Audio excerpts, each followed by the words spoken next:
ಪ್ರವಾಸಿ ತಾಣಗಳ ತವರೂರು ಎನ್ನುವ ಹೆಗ್ಗಳಿಕೆಗೆ ಪಾತ್ರವಾಗಿರುವ ಉತ್ತರ ಕನ್ನಡ ಜಿಲ್ಲೆ ಹಲವು ಪ್ರವಾಸಿ ತಾಣಗಳು ಮತ್ತು ಕಡಲ ತೀರಗಳು ದೇಶ ಪ್ರವಾಸಿಗರನ್ನ ತನ್ನತ್ತ ಸೆಳೆಯುತ್ತಿದೆ.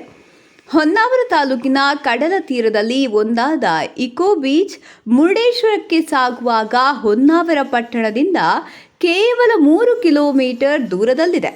ನಿಸರ್ಗದ ಮಡಿಲಲ್ಲಿ ಕಂಗೊಳಿಸುವ ಈ ತಾಣವು ಪ್ರವಾಸಿಗರನ್ನ ಕೈ ಬೀಸಿ ಕರೆಯುತ್ತದೆ. ರಜಾ ದಿನಗಳಲ್ಲಿ ಈ ಪ್ರವಾಸಿ ತಾಣವು ಪ್ರವಾಸಿಗರಿಂದ ಸಂಭ್ರಮಿಸುತ್ತಿದೆ.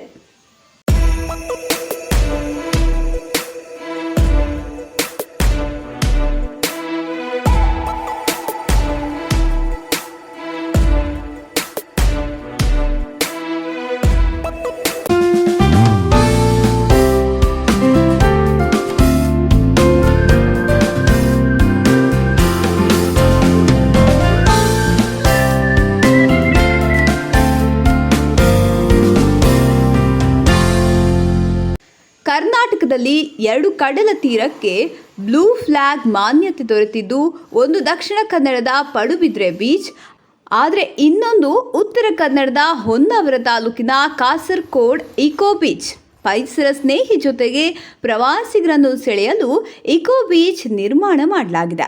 ಹೊನ್ನಾವರ ತಾಲೂಕಿನ ಕಾಸರಕೋಡ್ ಇಕೋ ಕಡಲ ತೀರಕ್ಕೆ ಅಂತಾರಾಷ್ಟ್ರೀಯ ಮಾನ್ಯತೆಯ ಬ್ಲೂ ಫ್ಲಾಗ್ ಮನ್ನಣೆ ಗಳಿಸಿ ತನ್ನ ಗುಣಮಟ್ಟವನ್ನು ಕಾಯ್ದುಕೊಳ್ಳುವಲ್ಲಿ ಯಶಸ್ವಿಯಾಗಿದೆ.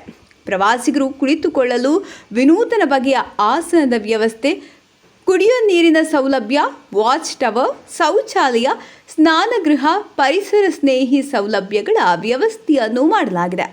ಇದರೊಂದಿಗೆ ಮಕ್ಕಳ ಆಟಿಕೆಗಳನ್ನು ಅಳವಡಿಸಲಾಗಿದ್ದು, ಅಂತಾರಾಷ್ಟ್ರೀಯ ಗುಣಮಟ್ಟವನ್ನು ಕಾಯ್ದುಕೊಳ್ಳುವ ನಿಟ್ಟಿನಲ್ಲಿ ಕಡಲ ತೀರದಲ್ಲಿ ಸ್ವಚ್ಛತೆಯನ್ನು ಕಾಯ್ದುಕೊಳ್ಳಲಾಗುತ್ತಿದೆ.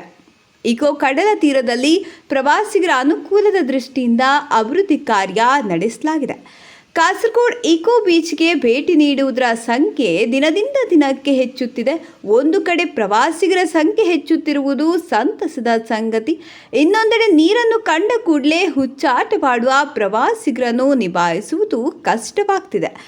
ಆಳ ನೀರಿಗೆ ಇಳಿಯಬೇಡಿ ಎಂದು ಆಗಾಗ ಲೈಫ್ ಗಾರ್ಡ್ ಸಿಬ್ಬಂದಿಗಳು ಎಚ್ಚರಿಕೆ ನೀಡುತ್ತಿದ್ದರೂ ಪ್ರವಾಸಿಗರು ಕ್ಯಾರೆ ಎನ್ನದೆ ಸಮುದ್ರಕ್ಕೆ ಇಳಿದು ತೊಂದರೆಗೆ ಸಿಲುಕುತ್ತಿರುವುದು ಬೇಸರದ ಸಂಗತಿಯಾಗಿದೆ.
ಇಕೋ ಬೀಚ್ ಪಕ್ಕದಲ್ಲಿ ಅರಣ್ಯ ಇಲಾಖೆಯ ಉದ್ಯಾನವನವೂ ಇದೆ.